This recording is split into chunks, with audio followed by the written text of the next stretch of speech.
Okay, so here we are doing a little DIY with making a Christmas tree with this yummy jazz yarn. See how yummy that is? Got some projects with that. So how cute that is. Let me get down that.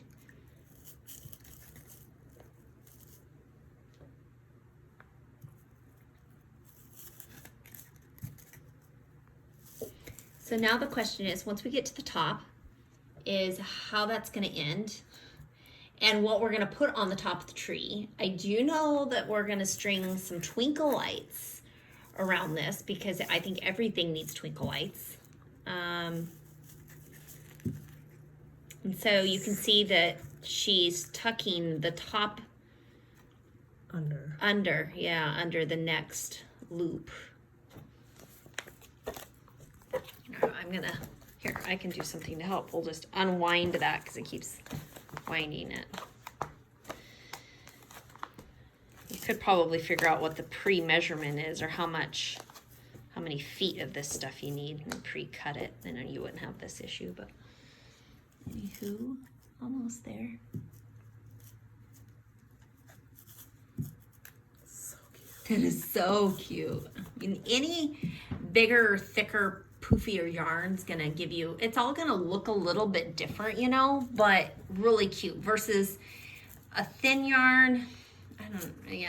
Probably not really the cutest in my mind. Okay. Nice scissors.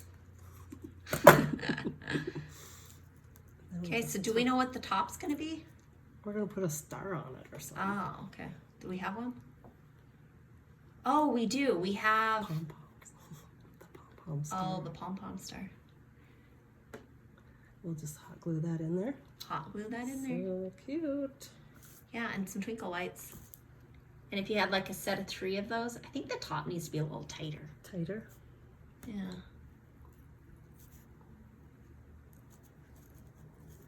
Yeah. And go more pointy. Yeah, a little more pointy. Yep. So, yeah, something like that. And then put your little topper on there. Might have to tuck a few little places in here and there, but easy peasy. The yarn is yummy. Yeah, the yarn is yummy.